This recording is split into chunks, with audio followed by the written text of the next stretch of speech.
Buenas tardes, Mi nombre es María Paula Valencia. mi nombre es Juan José García Y yo, Josep Arroyave. y vamos a hablar sobre resonancia magnética. Para el día de hoy tenemos 4 cuestiones. Responder qué es un MRI, la segunda es el principio físico del MRI, el tercero es cómo adquirimos de ese principio físico la imagen y finalmente una demostración en Python de cómo leemos esa imagen en un archivo DICOM. Para la primera instancia, respondiendo qué es un MRI, es una prueba no invasiva que busca adquirir una imagen médica de la estructura del cuerpo humano por dentro. Ahora vamos a hablar del principio físico de cómo funciona una resonancia. Para empezar, tenemos que conocer que este funciona a base de los protones. Los protones son subpartículas que están a lo largo de todo nuestro cuerpo, pero principalmente en las grasas, músculos, en algunos azúcares de nuestro ADN y principalmente en el agua. Y nuestro cuerpo se conforma del 70% de agua, por lo cual usamos los protones de hidrógeno de esta para usar la resonancia. Como bien explicaba mi compañero, la resonancia es un método no invasivo. Eso significa que no usa energía ionizante, sino que genera un campo magnético. Normalmente se utiliza de 1 Tesla, 1.5 o 3 Teslas. Igualmente, con los protones, estos van a funcionar como un imán, en donde el imán va a tener un polo positivo y negativo, que cuando entra en contacto con el campo magnético se van a alinear en un vector de magnetización, como se puede ver en esta imagen. Igualmente, hay que tener en cuenta un fenómeno de los protones, el cual es la precesión. La precesión es el giro que tienen los protones a lo largo de su propio eje, el cual se llama precesión o spin nuclear.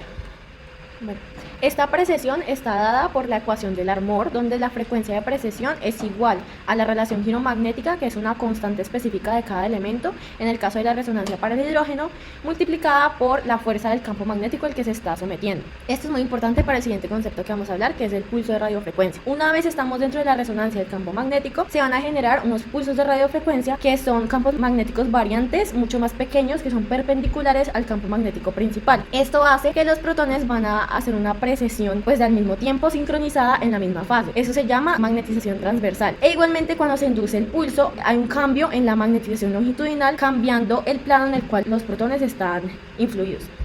Ahora, para explicar mucho más a profundidad, vamos a explicar una secuencia general del MRI, porque hay muchas, la cual se llama spin echo sequences. Primero tenemos, cuando están en el campo, el vector de magnetización neto, que está en la misma dirección al campo magnético. Cuando se induce un pulso de radiofrecuencia de 90 grados, este vector va a volverse perpendicular al de su posición original, eliminando la magnetización longitudinal e incrementando la magnetización transversal. Este vector, a medida que pasa el tiempo, va a ir recuperándose a su posición inicial, lo que va a hacer que la magnetización transversal se disminuya y la longitudinal aumente. Este movimiento del vector en el eje Z va a generar una señal eléctrica en un proceso que se llama Free Induction Decay. Esta es la señal que va a captar el resonador y va a convertir en imágenes. Esto lo vamos a ver más adelante. Sin embargo, este proceso de giro se va a disminuir rápidamente y además, por la homogeneidad del campo, vamos a tener complicaciones.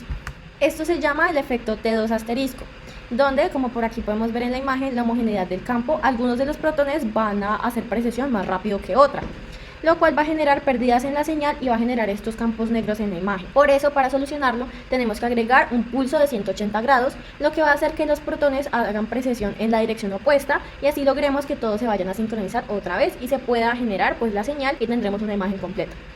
En resumen de todo lo que he dicho, esta es la gráfica donde podemos ver el pulso de radiofrecuencia a 90 grados, se genera el eco de la señal, se ve también el efecto de T2 que se puede ver disminuido por el pulso de 180 grados. Esto aquí se llama tiempo de eco, donde se vuelve a generar la señal y así sucesivamente, pero esto no puede ser indefinido. Tiene que llegar a un punto donde tenemos que volver a generar un pulso de 90 grados, lo podemos ver aquí, y en total ese tiempo se llama tiempo de repetición.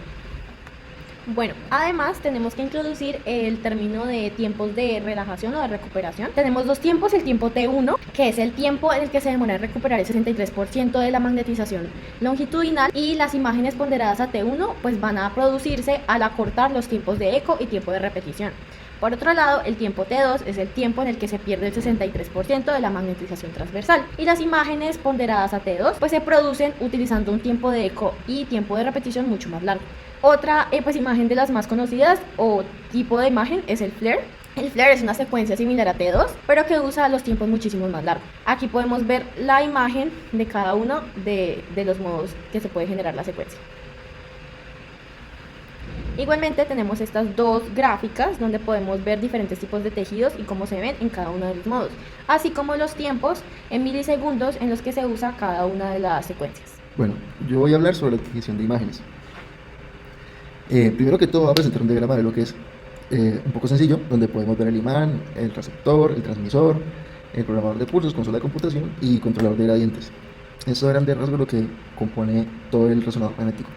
Para entenderlo mejor, vamos a ver cómo se obtiene la adquisición de datos. Y es que una vez realizado los pulsos de radiofrecuencia y los átomos hayan emitido señales de vuelta, estas son captadas por las antenas del resonador. Estas contienen información sobre la ubicación y la intensidad de las señales de los átomos de hidrógeno en el cuerpo. Aquí podemos ver las partes del resonador magnético. Se encuentra el paciente en la parte interior, se encuentra la camilla del paciente, se encuentra el escáner, el magneto, que es el magneto principal, la bobina de los gradientes y la bobina de radiofrecuencia.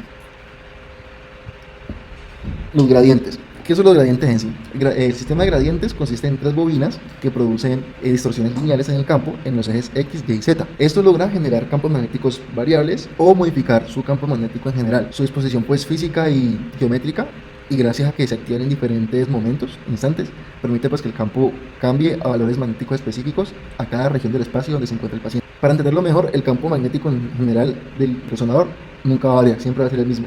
Pero estos gradientes lo que hacen es sumarle un pequeño campo, una pequeña variación en la intensidad, y esto hace que tenga una mayor variación en una parte que en otra. Por ejemplo, aquí en la imagen podemos ver un gradiente en Z que es paralelo al paciente. Podemos ver que tiene una mayor intensidad de campo en la parte superior del paciente que en la parte inferior. Podemos ver en Y, si aplicamos el gradiente en Y, tenemos una mayor intensidad en la parte frontal del paciente que en la parte posterior. Y lo mismo pasa en X, tenemos una mayor intensidad de un lado que del otro.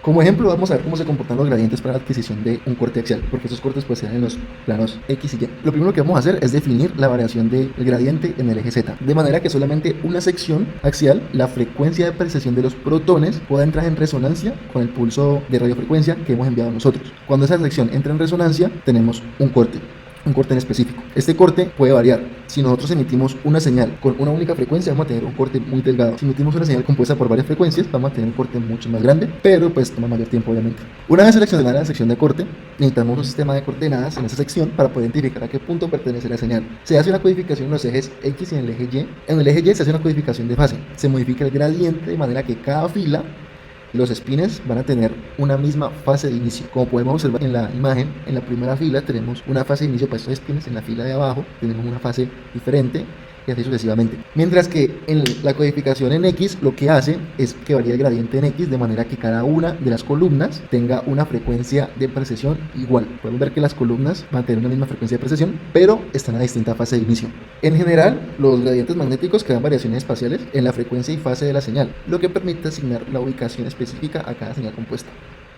El espacio K. Como estamos detectando señales de ondas de radiofrecuencia, no son imágenes en sí, son señales. Estas señales son más fáciles de manejarlas y muestrearlas en el dominio de las frecuencias. Esto se hace en un espacio que se conoce como espacio K o espacio de Fourier, donde las señales son representadas en términos de frecuencia y posición. Según nosotros vamos codificando en varias fases durante la adquisición, cada una de estas arma una matriz en el dominio de las frecuencias, donde cada una de las filas representa una fase o eco adquirida gracias al gradiente Y, y donde a su vez tiene la correspondencia a la ubicación en Y, en la coordenada Y. En el eje X vamos a tener una decodificación en base a la frecuencia, como ya lo habíamos mencionado anteriormente. Una vez completada toda la matriz, debemos realizarle la transformada inversa de Fourier. ¿Por qué? Porque así como la tenemos en términos de frecuencia, no se logra ver nada, pero cuando le aplicamos la transformada de Fourier, pasamos del dominio frecuencial al dominio espacial, y así podemos obtener la imagen médica. Para finalizar, vamos a tener la sección en donde vamos a hacer una demostración de una visualización de una MRI a través del formato DICON en Python. En este ejemplo utilizamos la biblioteca PyDicon y Matplotlib. Aquí simplemente escribimos un pad en donde está almacenado todo el MRI con sus diferentes capas, e imprimimos la información e imprimimos también una capa del mismo MRI y a continuación esos son los resultados. Por ejemplo, toda esta es la información del MRI. Aquí podemos encontrar la capa de la matriz de recuperación de la imagen, también podemos ver el modelo del equipo, también podemos ver la marca del equipo y algunos otros factores que están incorporados aquí sobre los datos de DICOM que fue tomado del MRI. Esta es por ejemplo una muestra de la primera capa del MRI que tenemos, son 22 capas y esa sería la primera. Entonces aquí nos está visualizando una matriz de 500 por 500 y en este caso es una MRI de cabeza. Ese sería el código final para hacer una demostración visual de cómo se vería pues en un computador donde tú avanzas los layers del uno al otro. Hacemos un pad, hacemos de que lea todos los archivos que terminen en .dcm, los DICOM, los ordenamos, creamos una lista y a partir de esa lista hacemos un stack de la lista y creamos el final que está allí y crear un slider para seleccionar la capa que vamos a visualizar. Finalmente hacemos un ciclo, un while true, en donde nos va a mostrar mientras que estemos posicionados en una capa y hasta que también de ese ciclo podemos salir uniendo la letra Q para finalizar la visualización. Y este sería por ejemplo el video final de cómo se vería un MRI visto por capas,